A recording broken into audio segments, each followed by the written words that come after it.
Biden's false unity. There's nothing unifying about this man. Our country has never been more divided.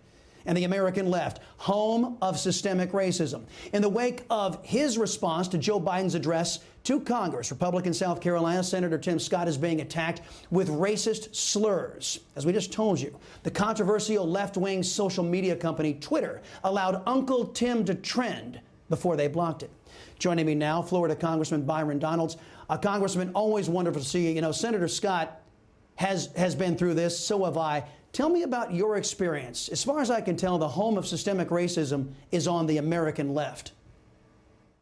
Look, I think you were dead right on what you're saying there. When I have to deal with people who are highly intolerant on the color of my skin, most of it by far today comes from the American left, specifically white liberals, because the ideas I espouse, the things that I believe are an anathema to them. They believe that all black men and all black people should be liberals because of what LBJ did, signing the Civil Rights Act back in '64 and '65, additionally with the Voting Rights Act. But I mean, if you even examine history, LBJ only signed that for politics, because if you look at what some of his advisors were saying, he was saying behind the scenes, it was very clear where LBJ's actual heart was. But listen, when it comes to race in America today, the American left is completely intolerant. The only time they love on you is when they agree with you. And that's not an open society. That's not a society of, quote unquote, true liberalism, where people are allowed to be who they are and say what they feel and then believe what they want to believe. That's intolerant. That's fascism,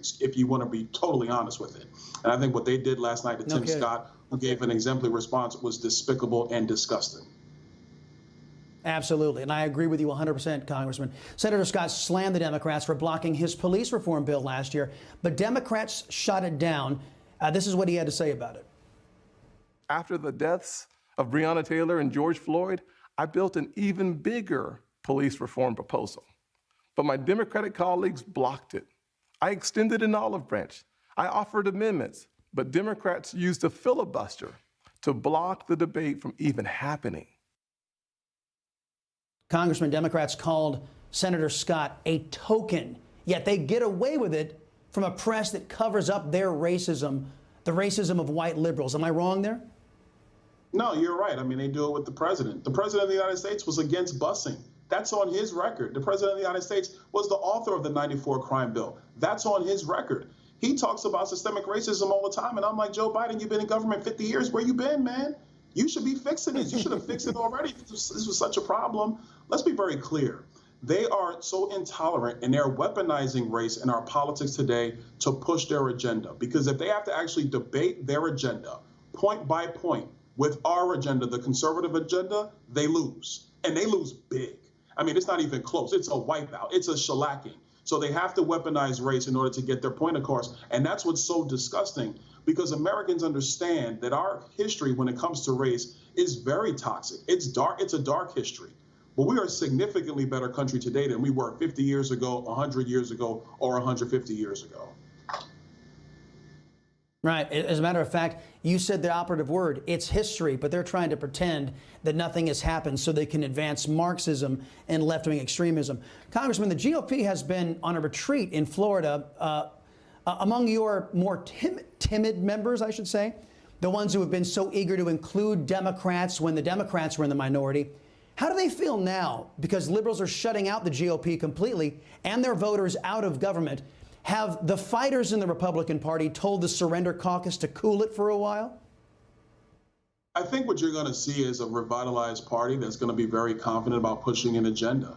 One thing I talk about with House leadership and my colleagues is when we get the majority back, and newsflash, Nancy Pelosi and the left, we're going to get the majority back in the House. But when we do, we have to run the play. We have to be aggressive with our policies. We should not be afraid of what big media is going to say, because guess what? They don't like us anyway.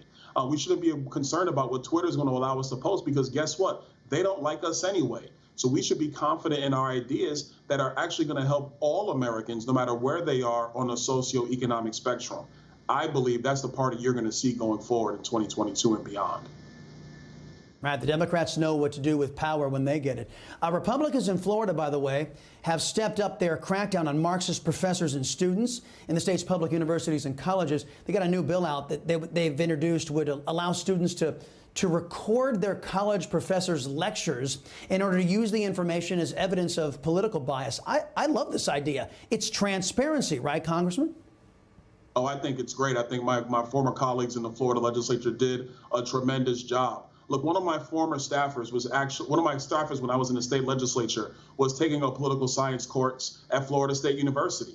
She would tell me all the time about that this professor was bashing Republicans, calling the legislature stupid, all these other things. So I said, you know what? I think I'm gonna show up to class one day. So I walk into class, sit down. He goes, sir, who are you? I was like, well, I'm State Representative Donalds. I heard that you're talking a lot about the legislature. I just want to see what you're going to say in class today. And that professor clammed up. He was calling it straight down the middle, balls and strikes. My staffer told me she never saw him like this until I showed up. It's a great idea. I love it. Congressman Donalds, great to have you as always, sir. We'll talk again soon.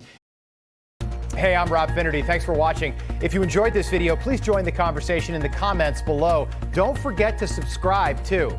Hit the bell icon to be alerted to breaking news. And remember, there's a whole lot more on Newsmax TV, America's fastest growing cable news network.